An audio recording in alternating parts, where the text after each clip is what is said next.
ಕರ್ನಾಟಕ ಸರ್ಕಾರ ಕಂದಾಯ ಇಲಾಖೆ ತಾಲೂಕು ಆಡಳಿತ ತಾಲೂಕು ಪಂಚಾಯತ್ ಇಳಕಲ್ ಇವರ ಸಂಯುಕ್ತ ಆಶ್ರಯದಲ್ಲಿ ವಜ್ಜಲ ಗ್ರಾಮದ ಹಕ್ಕುಪತ್ರ ವಿತರಣಾ ಕಾರ್ಯಕ್ರಮವನ್ನು ಹುನಗುಂದ ಮತಕ್ಷೇತ್ರದ ಶಾಸಕ ವಿಜಯಾನಂದ ಎಸ್ ಕಾಶಪ್ಪನವರ್ ಜ್ಯೋತಿ ಬೆಳಗಿಸುವುದರ ಮೂಲಕ ಕಾರ್ಯಕ್ರಮವನ್ನು ಉದ್ಘಾಟಿಸಿದರು. ಈ ಸಂದರ್ಭದಲ್ಲಿ ಹಕ್ಕುಪತ್ರ ವಿತರಣಾ ಕಾರ್ಯಕ್ರಮಕ್ಕೆ ಆಗಮಿಸಿದ ಶಾಸಕರಿಗೆ ಸನ್ಮಾನಿಸಿ ಗೌರವಿಸಲಾಯಿತು.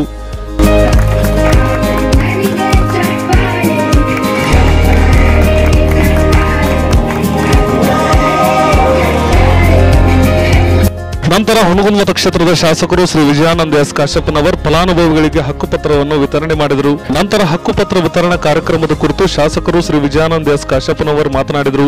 ಈ ಸಂದರ್ಭದಲ್ಲಿ ಇಳಕಲ್ ತಾಲೂಕು ತಹಸೀಲ್ದಾರ್ ನಿಂಗಪ್ಪ ಬಿರಾದರ್, ತಾಲೂಕು ಪಂಚಾಯಿತಿ ಕಾರ್ಯನಿರ್ವಾಹಕ ಅಧಿಕಾರಿ ಮುರಳೀಧರ್ ದೇಶಪಾಂಡೆ, ಪಂಚಾಯಿತಿ ಅಭಿವೃದ್ಧಿ ಅಧಿಕಾರಿ ಗಂಗಾಧರ ದೊಡ್ಡಮನಿ, ಗ್ರಾಮ ಪಂಚಾಯಿತಿ ಅಧ್ಯಕ್ಷರು ಸದಸ್ಯರು ಸೇರಿದಂತೆ ಗ್ರಾಮದ ಗುರು ಹಿರಿಯರು ಫಲಾನುಭವಿಗಳು ಉಪಸ್ಥಿತರಿದ್ದರು.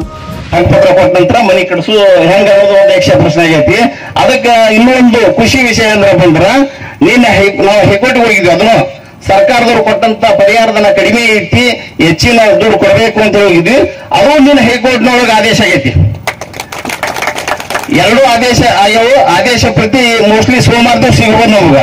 ಆದೇಶ ಪ್ರತಿ ಸಿಕ್ಕ ನಂತರ ಶಾಸಕರಿಗೆ ಎಲ್ಲ ಇನ್ನೊಂದ್ಸರಿ ಖುಷಿಯಿಂದ ಎಲ್ಲ ಕೊಡ್ಕೊಂಡು ಸನ್ಮಾನ ಮಾಡೋಣ ತಿಳ್ಕೊಂಡ ಈ ಕಾರ್ಯಕ್ರಮ ಒಳಗೆ ಎರಡು ಮಾತಾಡ್ಲಿಕ್ಕೆ ಅವಕಾಶ ಮಾಡಿಕೊಟ್ಟ. ಇವತ್ತು ನಮ್ಮ ಲಕ್ಷ್ಮಣ ಗೌಡಿ ಅವರು ಹೇಳಿದ ಹಾಗೆ ಇದು ಕಳೆದ 10 ವರ್ಷದಿಂದ ನಿರಂತರವಾಗಿ ಏನು ಚಿಕ್ಷಣ ನಿವೃತ್ತಿ ಕೆರೆ ಹಿನ್ನೀರಿನಿಂದ ಇವತ್ತು ಮುಳುಗಡೆ ಆಗಿರುವಂತ ಪ್ರದೇಶ. ಇದಕ್ಕೆ ಕಳೆದ 10 ವರ್ಷದಿಂದ ನಿರಂತರವಾಗಿ ಇಲ್ಲಿ ಮುಳುಗಡೆ ಪ್ರದೇಶ ಅಂತ ಘೋಷಣೆ ಮಾಡಿ ಇವತ್ತು ಇಲ್ಲಿ ಸ್ಥಳಾಂತರ ಮಾಡಿ ತಮಗ ಇಲ್ಲಿ ಮನೆ ಕಟ್ಟಿಕೊಡುವಂತ ವ್ಯವಸ್ಥೆ, ನಿವೇಶನವನ್ನು ನೀಡುವಂತ ವ್ಯವಸ್ಥೆ ಇವತ್ತು ಆಗ್ಬೇಕಾಗಿತ್ತು. ಬಹುತೇಕ ಅನಿವಾರ್ಯ ಕಾರಣದಿಂದ ಕೆಲವಷ್ಟು ಕಾನೂನು ತೊಡಕುಗಳಿದ್ದು, ಕೆಲವಷ್ಟು ಉದ್ದೇಶಪೂರ್ವಕವಾಗಿ ಕೂಡ. ಯಾಕಂದ್ರೆ ಕಳೆದ ಬಾರಿ ನಾನು 2017-18ರಲ್ಲಿ ನಾನು ಶಾಸಕರಿದ್ದಾಗ ಸಾಂಕೇತಿಕವಾಗಿ ನಾವು ಹಕ್ಕುಪತ್ರವನ್ನು ವಿತರಣೆ ಮಾಡಿ ಹೋಗಿದ್ದೆ ಅವತ್ತು ಕೂಡ. ಆದ್ರೆ ಅನಿವಾರ್ಯವಾಗಿ ಮುಂದೆ ಇದೇ ಜಾಗದಲ್ಲೇ ನಮ್ಮ ಸುಭಾಷ್ ಸಂಪಗಾವಿ ತಹಸೀಲ್ದಾರ್ ಇದ್ರು, ನಾನು ಅವರು ಎಲ್ಲ ಅಧಿಕಾರಿಗಳು ಬಂದು ಹಕ್ಕುಪತ್ರಗಳನ್ನ ಹಂಚಿದ್ವಿ. ನಾವು ಚೋರಗಸ್ತಿ ಇದ್ರ ತಹಸೀಲ್ದಾರ್ 17-18 ನಾನು ಕೊಟ್ಟಂತ ಹಕ್ಕುಪತ್ರ ವಿತರಣೆ ಮಾಡಿಸ್ತಿಲ್ಲ. ಅದು ತಮಗೆ ಗೊತ್ತಿರುವಂತಹ ವಿಷಯ. ಈಗಾಗಲೇ 224 ಹಕ್ಕುಪತ್ರಗಳನ್ನ ನಾವು ಇವತ್ತು ವಿತರಣೆ ಮಾಡ್ತಾ ಇದ್ವಿ. ಇದು ಕೂಡ ತಾವು ಸಾಂಕೇತಿಕವಾಗಿ ಕೊಟ್ಟು ಹೋಗ್ತೀವಿ ಅನ್ನೋ ಭಾವನೆ ಬೇಡ. ಅಧಿಕೃತವಾಗಿ ನಿಮ್ಮ ಹಕ್ಕುಪತ್ರಗಳನ್ನ ಇವತ್ತು ವಿತರಣೆ ಮಾಡ್ತಾ ಇದ್ದೀವಿ. ಈ ಹಕ್ಕುಪತ್ರಗಳನ್ನು ಇನ್ಯಾರು ನಿಲ್ಲಿಸಕ್ಕಾಗೋದಿಲ್ಲ ನಿಮ್ಗೆ. ಈ ಹಕ್ಕುಪತ್ರಗಳನ್ನ ಅಧಿಕೃತವಾಗಿ ಇವತ್ತು ಸಾಂಕೇತಿಕವಾಗಿ 11 ಕೊಟ್ಟಿದ್ದೀನಿ.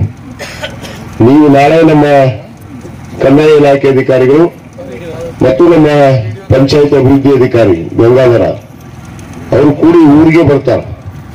ಊರಿಗೆ ಹೋಗಿ ಸ್ವತಃ ಫಲಾನುಭವಿಗಳ ಯಾರು ನಿವೇಶನ ಹಕ್ಕುಪತ್ರ ಅದಾವ ನಿಮ್ಗೆ ಹಕ್ಕುಪತ್ರಗಳನ್ನು ವಿತರಣೆ ಮಾಡ್ತಾರೆ.